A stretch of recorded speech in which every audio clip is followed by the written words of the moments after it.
Thanks again for joining us this week on the Small Firm Exchange podcast.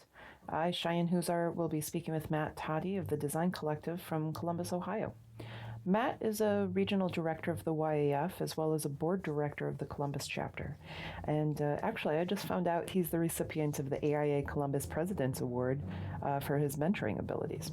So our conversation shares some of the resources the AIA offers for small firms, as well as what it's like being a practitioner in a small firm, what kinds of opportunities you can receive and be mentored through, as well as how do you keep moving forward through life's ups and downs. So I certainly hope you enjoy.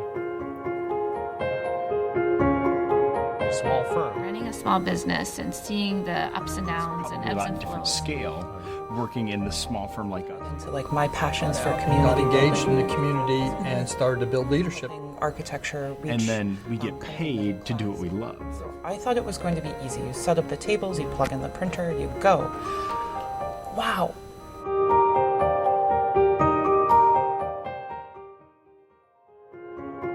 Hi, I'm Chyanne Husart with Who's Architecture. I'm the current chair of the Small Firm Exchange, and I'm here with Matt Toddy, architect in Columbus, Ohio at Design Collective.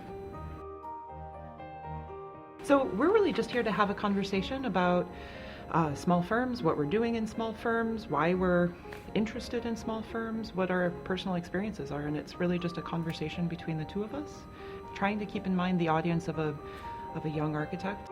Excited to be a part of it, so appreciate you having me. First questions are, what is your role at the Design Collective? It's a good question. I really have many roles. All of the roles, I would say. Depends on the day. But really it's anything from, draftsman to, get the markers out and play with some trace paper every once in a while, which is fun. Just last week I was down at the permit office schlepping prints around and dropping them off. So it varies. There's a time or two where I get the ladder out and I'm changing light bulbs.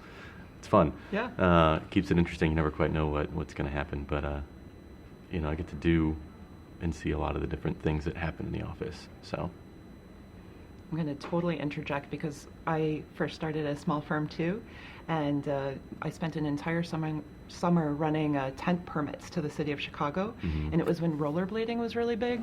yeah. So I would always take the rollerblades and like get There down you to the go. office, and I always assumed that's why they were giving me the permits, because I was the fastest. You were the fastest rollerblader. Yeah. Yeah, it's sort of a, oh, the intern's busy? All right, darn, I'll get out of the office and go for a walk with but How long have you been there? been there 2 years now. What kind of attracted you to a small firm? I was introduced to the industry in a small firm, fresh out of school, so I've never really known anything different, but my experience with small firm has been such that I really can't imagine anything else, The trial by fire and learn by doing mentality has been really beneficial, I think. So had I had a different experience, I'm not sure I'd be where I'm at now in terms of experience and having seen what I've seen and done what I've done to this point. What kinds of projects are you working on, or like what about that process excites you? I work a lot in our corporate interiors studio, a lot of new office space renovations. One of the great things that I've had an experience, privilege really of doing is being in front of the client and starting to handle client relationships. So we have one particular client in Columbus that we do a lot of work for in the building, for different tenants in the building, for the building manager, and really what I've had the opportunity to do is manage the account from about day one. Introduced when I was brand new to the office, introduced to the team, introduced to the work that we're doing in the building, and it's been a very good, very fun learning experience working with directly with the client, and to the point now where we have a really good partnership, and I get to help contribute to that relationship. So Yeah, that's it's really fun. great. What are some of the challenges of having that experience so early? Well, there's a lot of times where, hey, I don't have that answer. Let me get back to you. Feels like I say that more often than not. It's always an okay thing to say, right? Right. And, I think the fun thing is that I'm getting asked these questions. The real fun part is figuring out the answers. All that to say, involved in some decisions and relationships, conversations that wouldn't necessarily get to be involved in at my age or my experience level otherwise. But because of the opportunity of working in a small firm and being able to jump in, you get to learn about those challenges and discover new things. Are there things you miss or you think you miss about a bigger firm? Hard to say. I don't know any different. I haven't had the experience. I have friends in large firms, and I think some of the advantages that I think are nice would be like just the institutional support. We recently just launched a mentorship program at AIA Columbus that I've helped author because we have a lot of small firms in town, and that's one thing that we found is lacking from a program standpoint is how do we mentor young architects and associates, build into them. But a lot of what we've seen is a lot of research we've done comes from the larger firms where they have the built-in programming at the office level that the small firms can't necessarily. Yeah, but that's kind of interesting to take that that idea of mentoring and bring it into the level of the AIA so that a small firm can rely on the AIA as a partner to help kind of fill in those pieces, almost like collective mentoring then, right? Absolutely, yeah. That's really cool. And it's been really fun to watch and see it take shape. We've had the large firm input and participation, but it's really fun to see the small firms kind of band together and rely on the AIA to provide those resources. You were talking about kind of some of the challenges as a small firm and how you maybe are missing mentoring, but do you guys have like an employee manual, or how do you guys structure yourselves as a small firm? So we do. We do have a policy procedure manual. It's more like guidelines and actual rules. We like to describe ourselves as very flat. We all work in an open studio. There's about 15 of us, and everyone has the same desk, same amount of space. There's no partitions. There's no offices. So, our college interns and our managing partners, we're all in the same space. It really fosters a really good community in the office and a really good platform for exchange of knowledge and ideas. Because if you have a question, you just stand up and shout it. You're overhearing conversations constantly. It's just a really great way to sort of learn passively. Back to the original point is our policies are very loose, but it's purposeful because it's sort of, hey, you're here, you're going to hear things, you're going to your own learning and development is up to you in a lot of ways. So ask good questions, engage in conversation with people, and that's really how we function. So is there ever a concern that you don't have enough expertise in-house? I think I'm not judging your principles. We run into that. I mean, I think we're all learning. We like to pride ourselves that we're experts in one or two really specific things. If there's something that comes up that doesn't fall into that category, we're going to do what we can to learn about it. But I don't know if there's concern. I think, hey, let's learn something new today. So. Yeah. When I was hiring my first full-time architect, that was one of her big concerns. She came to me and kind of said, I have all of these issues or questions about working with a small firm. And she said, what do you do when you don't know something? Yeah. But I think that's one of the amazing things about small firms is, to your point about Ohio, there is this collectiveness that happens with small firms. There's relationships that you have with other people, a little bit more of a give and take, a little bit more of accepting other ideas or having maybe people who are a little bit outside yourself review things. So I'm in Chicago, and we have a really great small practitioners group there that oftentimes you form these friendships of, hey, can you give me like a quick code review? So if there is an expertise or something that you need, it kind of happens from that community. Yeah, no, I agree. And I've found that too, that the AIA, we've created a community that allows for that, and it's good at the sort of city level with all the various small firms. We have a lot of small firms in Columbus, and to have that network there for that type of engagement with each other is really it's an asset.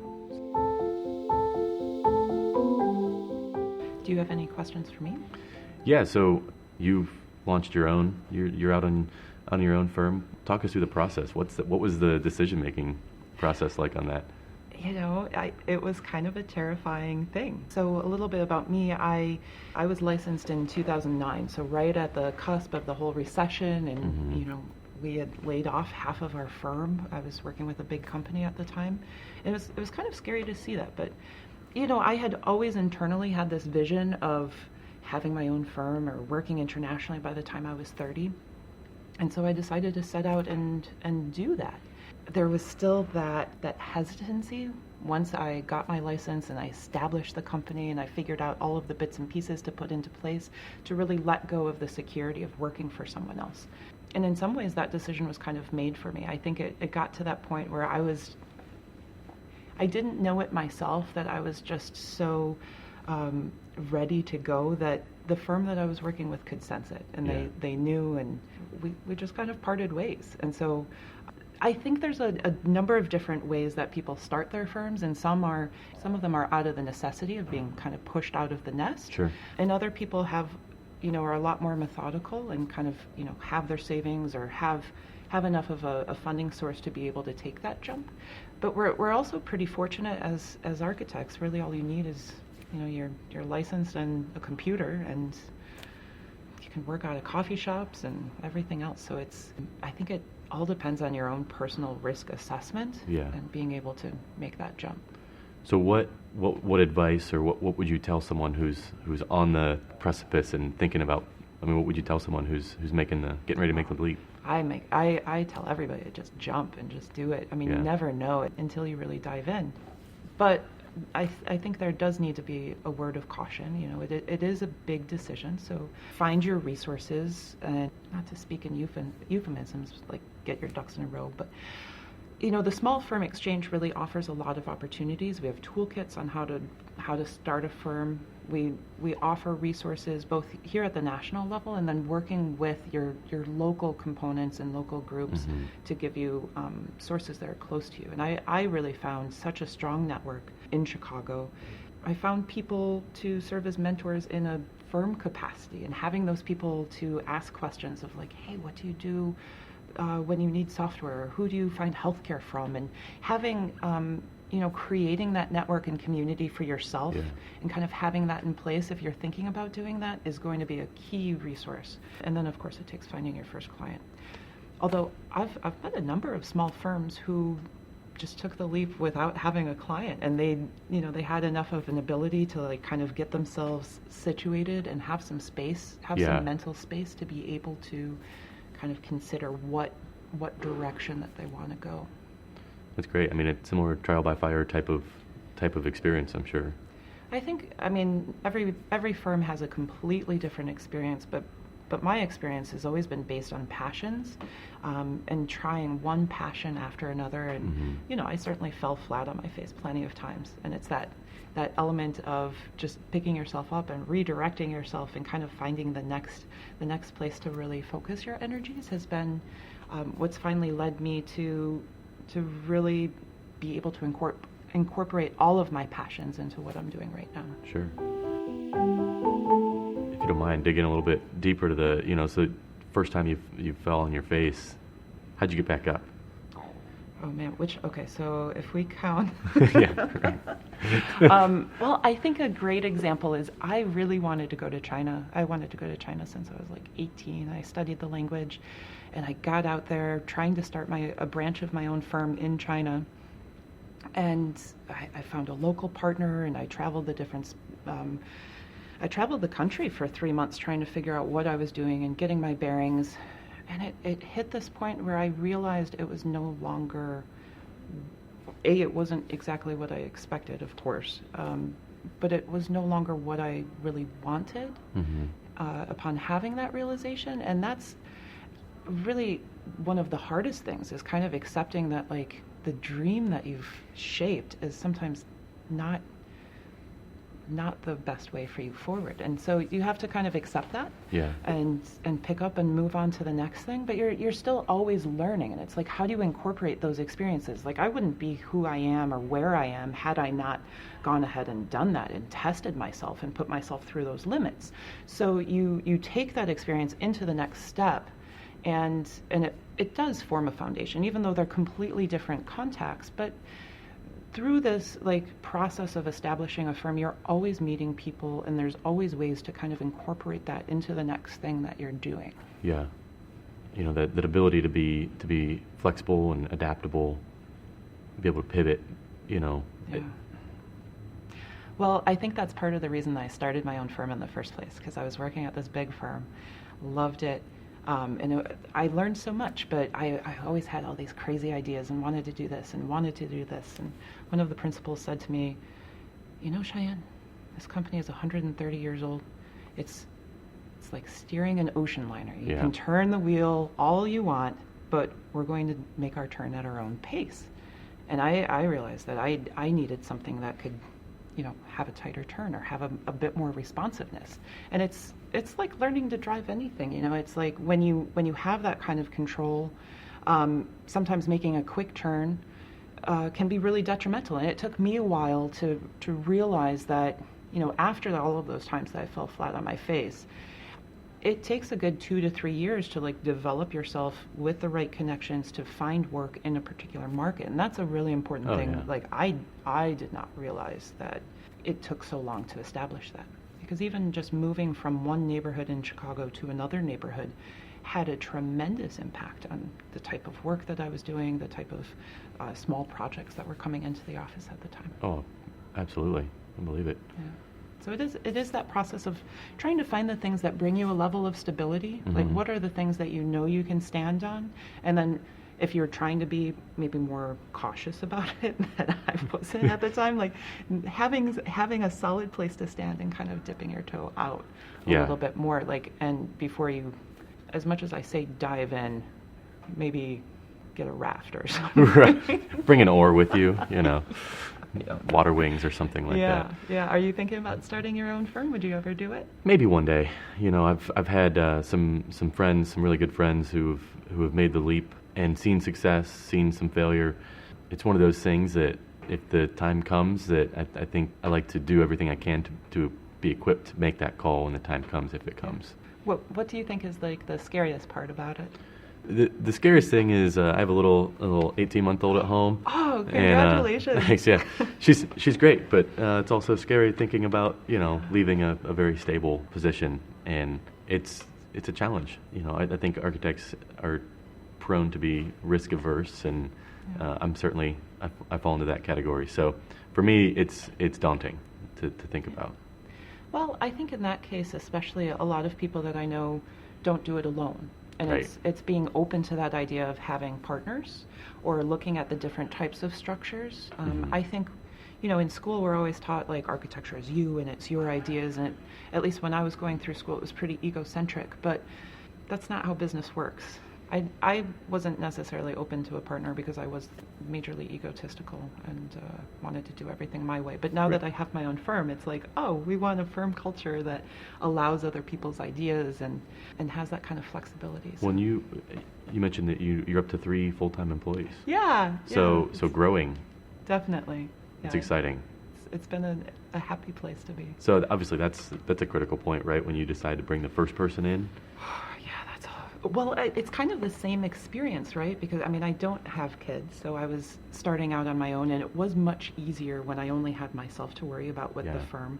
But bringing another person in and having to provide that stability for them, I took that really seriously and wanted to make sure that I had, years worth of work lined up and things like that. So luckily, I found my stability in public work and being able to have kind of that reliance of a government structure that I know I'm going to get paid, even though it might take a long time. It might take a while, but it'll come, right? Mm-hmm. So yeah, it's always that similar, risk and supporting other people, and I think that's where it's just really important to be able to rely on each other and think about those communities. Yeah, we're not just onto ourselves. Well, I guess we're probably about time. So thank you so much for meeting with us today, Matt. Yeah. So I hope you enjoyed this week's episode of my conversation with Matt Toddy. We look forward to joining you next week when we talk to Terry Coates and Michael Lejean, who will be comparing a first-year firm versus a firm that started in 1935. So we look forward to sharing that with you next week. Take care.